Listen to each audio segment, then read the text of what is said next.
السلام عليكم، مرحبا بكم معنا في حلقة جديدة من برنامج واش فهمتونا. كل أسبوع القافلة تزور منطقة مختلفة، وصلنا هذا الأسبوع لمدينة الداخلة.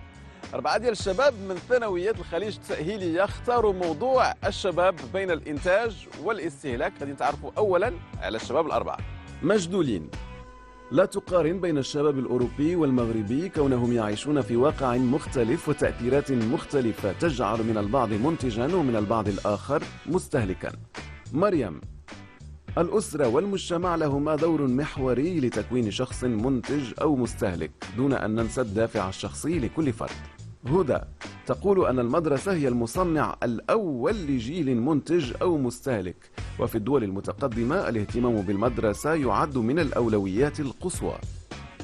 أيوب في رأيه لا يمكن الجزم بأن كل الشباب مستهلكين، فعدد منهم برأيه يمتلكون موهبة تدفعهم للإبداع.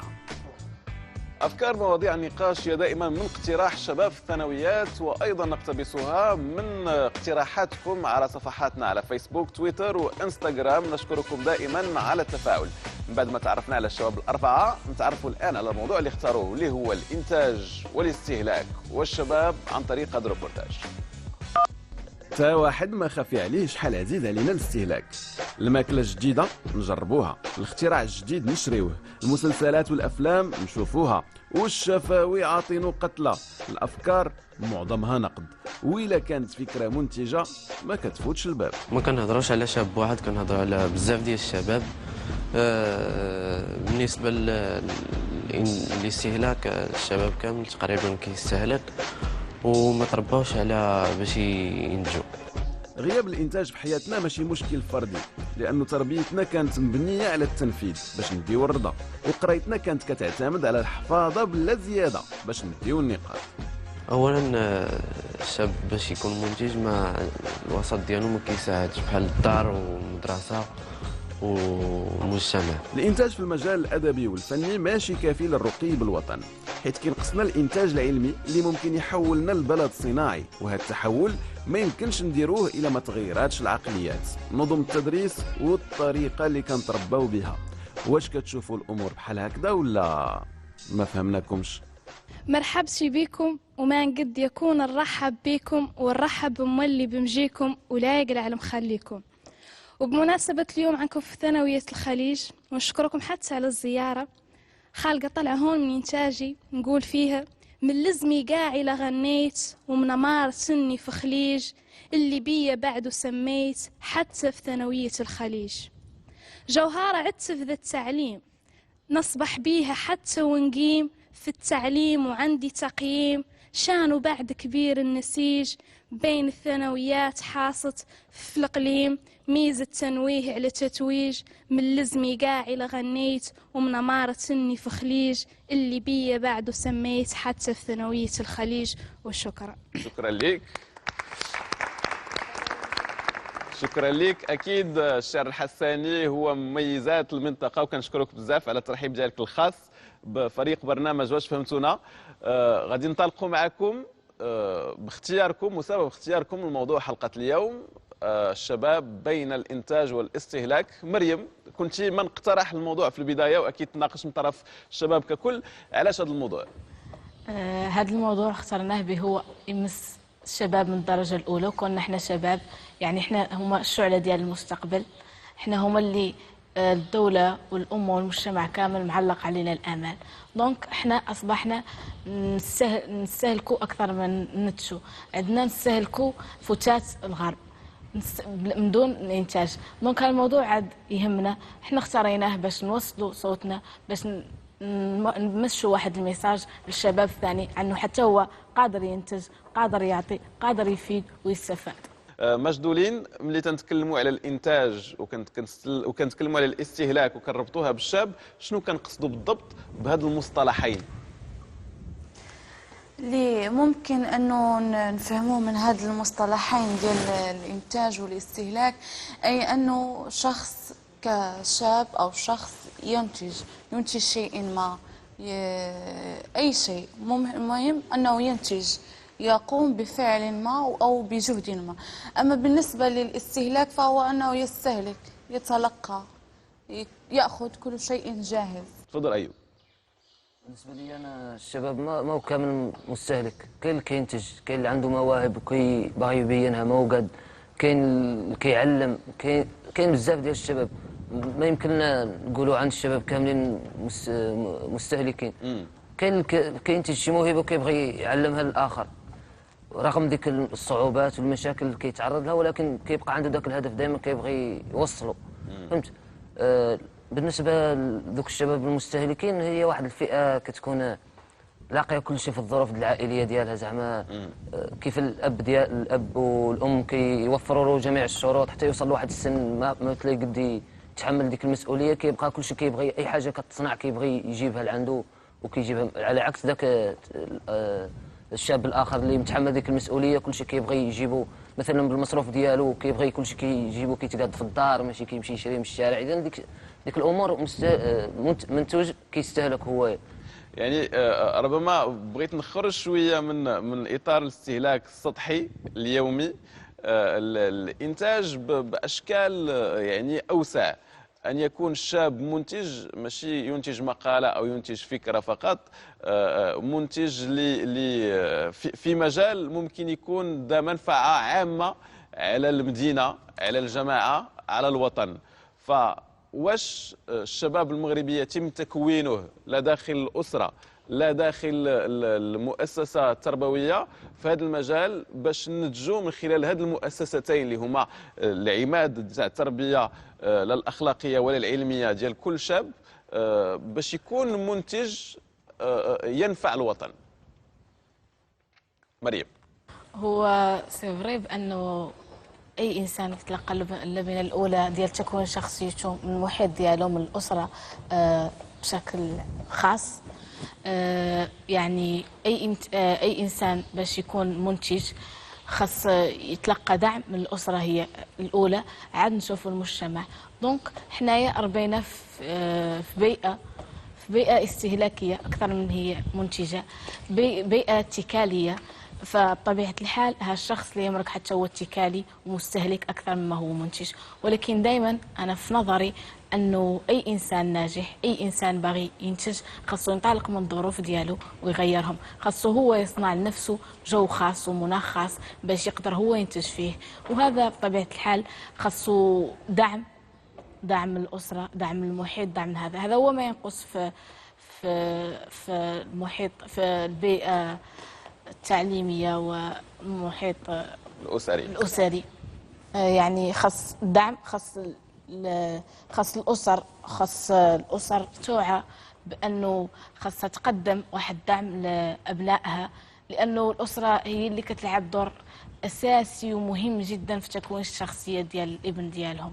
وخاص ثاني شيء الابن يشوفروا فيه مجموعه من الصفات: الجرأه، الثقه بالنفس، الشغف، حب الاستطلاع، حب التعلم، حب الاختلاف، انه خاصو هو يكون قابض طريق واحده ثانيه اخرى غير ذوك اللي مشاو عليها الناس اللي من قبله، باش يقد ينتج ويعطي ويفيد المجتمع ويفيد الوطن. مجدولين.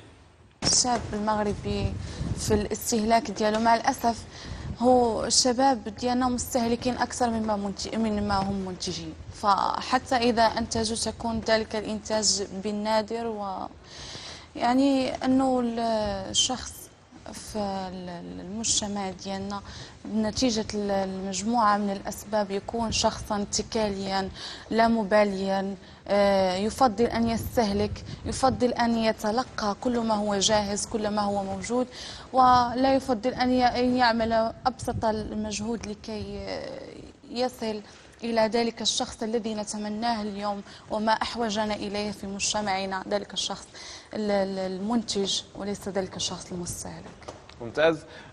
غادي نرجع ربما للجمهور الحاضر معنا، كنبغيو دائما نشارككم في الحوارات والنقاش، ربما تطرحون أسئلة على بعضكم في أذهانكم وكتبغيو تطرحوها على الشباب الحاضر معنا واللي كيمثلكم في هذا النقاش. كل اللي عنده شي سؤال يبغي يطرحوا عليهم.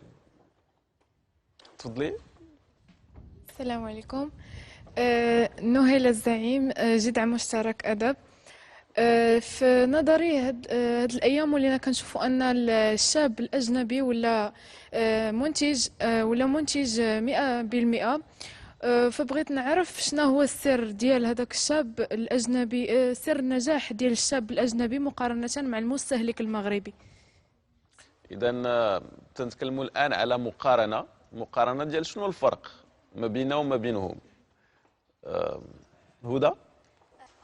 المجتمع يؤثر على الفرد ثم الفرد يؤثر على المجتمع، والمجتمع هنايا كنقسموه على مجتمع اولي اللي كيتمثل في الاسره والدور ديالها التربيه الصالحه باش نحصلوا على منتوج ايجابي، والمجتمع الثاني هو المجتمع الخارجي يتمثل في التعليم المؤسسات التعليميه والمحيط الخارجي. هنايا فاش كنحصلوا على شاب ناضج كيبان الدور ديالو في المنتوج ديالو، منتوج فكري او علمي او تكنولوجي. الا هنا الاشكال كيوقع في ان تماك في الدول الغربيه كنلقاو عندهم انتاج راجع لاسس قويه، عندهم الاسر ديالهم كتعرف كيفاش تسمع الابن ديالها، هما عندهم تفاهم. لو كان حنا عندنا التفاهم غادي يكون عندنا حتى حنايا المنتوج ديالنا الايجابي. مجدولين، ربما توصلي الفكره ولا انت مقتنعه بالفكره ديالها حول الاختلاف بين المنتج المغربي والمنتج الغربي؟ عندي إضافة حول إشكالية المقارنة بين الشاب المغربي والشاب الغربي. وبالنسبة أنا سأتكلم بعيدا عن الطوباويات وبعيدا عن النظرة السوداوية التي عندنا. فعندما نقول أن الشاب الغربي فهو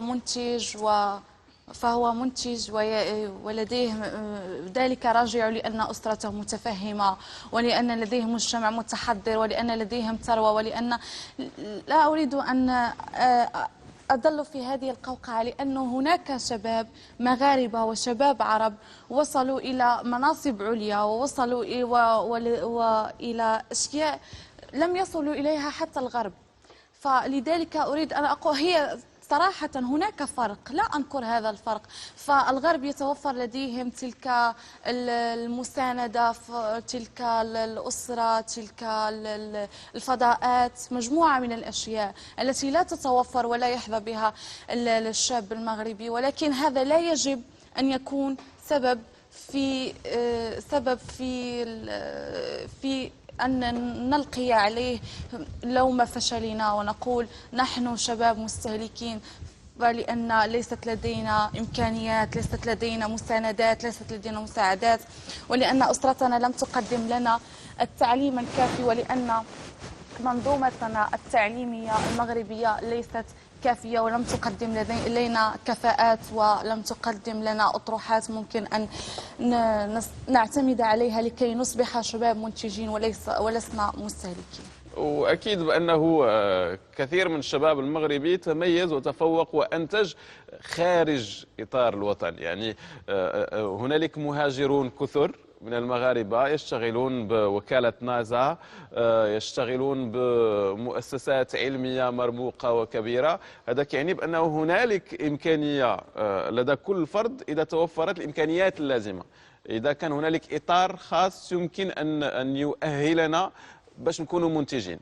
الآن سؤالي ليك مريم هو هل الإبداع والإنتاج وأن أكون شخص إيجابي في المجتمع مرتبط بالموهبة، مرتبط بالتربية، مرتبط بالسلوك؟ هل هو اختيار أم نحن سنبقى ضحايا التأثير الخارجي للأسرة، للمجتمع والمؤسسات التربوية اللي تندرسوا فيها؟ نعم علي، هو الشاب يتكون حسب النشأة ويتم حسب نشأته. دونك إلا بغينا يكون منتج واش خاصو موهبة، خاصو سلوك، خاصو هذا هذو لوازم الانتاج، ولكن هو ما يشكلوا انتاج بحد ذاته، لانه يمكن اي شخص انه تعود فيه موهبه ولكن ما يعود منتج، لانه ما نمى هذيك الموهبه وما خلق هذاك الموهبه. دونك باش تكون منتج خاصك فعلا توفر على موهبه، ولكن خاصك تنميها اكثر، خاصك تعود فاعل في المجتمع، خاصك تكون قادر على الانتاج، خاصك يكون فيك روح شغف، خاصك تثق في نفسك وتبين نفسك عنك حتى انت قادر على الانتاج، قادر عنك تخلق شي حاجه جديده، قادر عنك تبدع في مجال معين انت نقدر نقولوا بانك موهوب فيه. يعني الانتاج ما هو حبيس واحد صفات معينه، وإلا ما توفروا بك ما هذا انت خاصك تحارب الظروف، خاصك انت دير لنفسك طريق انت تمشي فيه تعود مختلف عن الثانيين. دونك هو اختياري، واخا اني نقدر نشوف في البدايه انه هذا شيء صعب، شيء يستحيل الوصول اليه، ولكن لا وجد كلمة المستحيل. خاصنا نقوم بواحد الميزاجور العقليه ديالنا، العقل الباطني ديالنا، خاصنا نحذفوا كلمه المستحيل، خاصنا اللي يعود في بالنا تعود قوه، عندنا واحد القوه باطنيه تدفعنا، هي اللي تساهم عنا حتى احنا نعودوا منتجين. ممتاز. غادي نرجع مره اخرى للجمهور الحاضر معنا متبعين النقاش، وكنعتقد بانهم ايضا راغبين في المشاركه. سؤال اضافي، تفضلي. ابتسام الرويجل، دوزيام اني باك اس في تي. السؤال ديالي للزملاء هو مؤخرا ولينا كنلاحظوا ان الشباب المغاربه ولاو اكثر نشاطا في شبكات التواصل الاجتماعي، واش هذا دليل على الاستيقاظ ديالهم وعلى التعبير انهم لديهم القدره على الانتاج؟ شكرا لك ابتسام. ربما هنالك اشارات كيف ما ذكرت ابتسام، اشارات عن الرغبه، عن عدم الايمان بالمستحيل وانه كل شيء ممكن. الانتقادات الموجهه للذات والاخر عن طريق مواقع التواصل الاجتماعي، عن طريق شرائط فيديو، عن طريق روبورتاجات، قد تظهر وقد توضح وقد تبين بان هنالك توجه نحو انتاج من نوع ما، وان كان انتاج ادبي، لانه يكون انتاج صناعي ولا انتاج فني ولا انتاج من نوع اخر. فواش الرغبه كافيه؟ ايوب. بالنسبه لي انا متوافق معاه في الراي باللي الانترنت والمواقع الاجتماعيه سهلت علينا بزاف ديال الامور، ولكن نديروا في بالنا واحد الحاجه بلي هذه المواقع الاجتماعيه ما نكونوا دائما على تواصل معها حتى لحد ديال الادمان. يمكن ننتجوا من بينها مثلا، يمكن نديروا برامج نشوفوا احوال العالم، هنالك امور كثيره ولكن في اطار خاص. التغيير هل يمكن ان يكون من الفرد ولا خصو يكون تغيير كلي في السياسه يعني كبرى تشمل يعني التربيه في الاسره وتشمل التعليم وتشمل حتى الدعم من اجل انتاج شباب منتج؟ هدى. هو التغيير هو مبادرة ذاتية، مبادرة ذاتية تطمح إلى تغيير الذات بشكل إيجابي. وعلى مثال بحال مثال اليابان، فاليابان في واحد الأعوام لاحظت أن هناك انخفاض في المردودية، فالتجأت مباشرة إلى التعليم. عرفت أن الخلل هناك في التعليم، فماذا فعلت؟ رفعت أجور الأساتذة. بعد ذلك النتيجة كانت إيجابية، وبالفعل نتج عن ذلك ارتفاع في مردودية التلاميذ والاقتصاد وظهور فكر متطور يعتمد على المبادرة البحثة والتكنولوجيا. أقتبس كلام مريم قبل قليل بأنه الإيمان بالمستحيل هو أكبر سد بيني وبين النجاح، بيني وبين أن أتقدم وأن أتطور وأن أبدع. ولا شيء مستحيل. أكيد بأنه الكل كان سواسية، الكل ربما جميع الدول ما كان شيء بهذا التطور وبهذا التقدم، واليوم تشوف أن هنالك اختلاف تام وتباين تام فقط بإرادة هذه الدول وإرادة شعوبها ككل، لأن خصنا نكونوا متكتلين. الحوار ثري وجميل وغادي نواصلوه، ولكن هذه المرة رفقة كوتش كريم.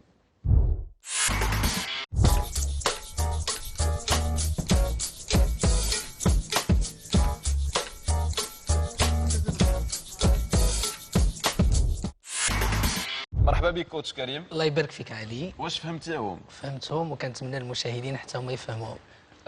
واضح بأنه الموضوع على تعقيده استطاعوا الشباب أنهم يعطيوا آراء واضحة فيه، آراء اللي كلها متفائلة، فيها أنه كل شيء ممكن، وأنه الشاب المغربي طموح منتج مبدع وربما خصو دعم، وهذا الدعم هو اللي تنقلبوا عليه كاملين. اكزاكتومون، وهذا الشيء اللي عجبني فيكم هو ان ديك النظره التفاؤليه تتبين على ان عندكم رغبه في انكم تغيروا الاشياء، وهذا الشيء اللي كان نتمناوه فيكم. ممتاز. ارائهم كيف جاتك؟ آراء ممتازة، واللي غنحاول نرجع لكل واحد فيكم نقطة معينة. غنبدا معك مريم. بزاف ديال الشباب عندهم أفكار ديال مشاريع إما مقاولاتية ولا جمعوية ولا فنية، ولكن تيبداو وما تيكملوش لأنهم تيتحبطوا أو لا شي حاجة. في نظرك كيفاش خصو يكون الشاب في شخصيته باش ما يتحبطش في أول عقبة غادي تواجهه في تحقيق ذاك الإنتاج اللي باغي يدير؟ اولا انا عندي نظره استشراقيه انه الشاب قادر بانه يحقق احلامه، قادر انه يوصل للطموح، قادر انه يوضع اهداف ويوصل لها بفضل الجد والصبر والمثابره. دونك هو اي شي حاجه في الحياه خاصها عقبات. الحياه عباره عن تذبذبات، يعني لك الى استقام الخط دونك انت مانك كاين. يعني انا هذوك هما التحديات اللي كيواجهوني انا باش نوصل لهدفي. هذوك التحديات، هذوك العراقيل، خاصني انا الحواجز خاصني نتخطاهم باش نقدر نوصل. انا بديت في مسألة ماني نتفك معها حتى نكملها، دونك خاصني الصبر، نصبر. خاصني الا كان عندي صبر، وصبر راهو بواحد المنتوج ديالو. انا اللي نصبر دونك كما يقول واحد المثل حساني عندنا حنا، اللي صبر يلحق الظل. دونك انت الا صبرت لي توصل لهدفك اللي توصل له. دونك خاصني نصبر، خاصني نثابر لذاك الهدف الباغي. خاصني نبذل حتى انا مجهود باش نتخطى هذوك العراقيل. انا نقولها والشباب عنهم خاصهم يصبروا، عنه لا شيء مستحيل. هدفك مادام عنك بديت فيه وانت كاع ما كان عندك امل، عنك كاع انت تبدا في ذاك المشروع والله تعدلوا وعدلته، يعني صبر، كمل اجرك حتى توصل. ممتاز. ملي كنتكلموا على الانتاج كنتكلموا على شي حاجه جديده، واي حاجه جديده جبتيها ما يمكنش ان كلشي يتفق معاك وكلشي يسهل لك الطريق. كاين واحد الدور ديالك تمايا باش تقدر تفرض هذاك الفكره ديالك. ثاني فكره غادي نناقشها معك مجدولين هو ان الانتاج نمط عيش كما الاستهلاك حتى هو نمط عيش. السؤال اللي بغيت نسولك هو شنو هي الحاجه الزوينه في الاستهلاك اللي تتخلينا ما نفكروش كاع نبقاو ننتجوا حنايا؟ الحاجه الزوينه في الاستهلاك واللي ما كتخليناش نفكروا انه ننتجو هو ديك الاتكاليه اللي كيعلمناها الاستهلاك. كنتعلموا انه نستهلكوا، وبالتالي غنوليو خامولين كسولين، ما غاديش نديروا اي جهد. فبالتالي ما اي شخص كيولف هذه النمطيه هذه ما كيبقاش باقي يفكر انه ينتج شي حاجه. تماما. ربما تنقلبوا حتى على الراحه. غير هو كاين اللي كيلقى الراحه في الاستهلاك، كاين اللي كيلقى الراحه في الانتاج، بانه يعطي ويبدع. فكره اخرى غادي نناقشها معك ايوب. حنا ديما كنشوفوا الانتاج هو على اساس انه شي حاجه كبيره، ضروري خصني نخترع شي حاجه كبيره باش نسمى انني انتجت. واش ماشي واش بالضروري تكون شي حاجه كبيره، ولا ممكن نقولوا ان الانتاج يكون شي حاجه غير بسيطه ولكن الاثر ديالها هو اللي مهم عليا وعلى المحيط ديالي؟ الانتاج ليس بالضروره باش يعود انتاج بصفه كبيره. يمكن لي ننتج شي حاجه ما كانت كاينه واخا تعود صغيره ولكن عندها واحد الفائده كبيره. ياسر من الناس نتجوا امور كبيره لكن بدون فائده. الانتاج ما كيتعلق بالكبر ديال المنتوج ولا صغر الحجم، يتعلق بالفائده واش هو كاين فعلا ولا ما كاين.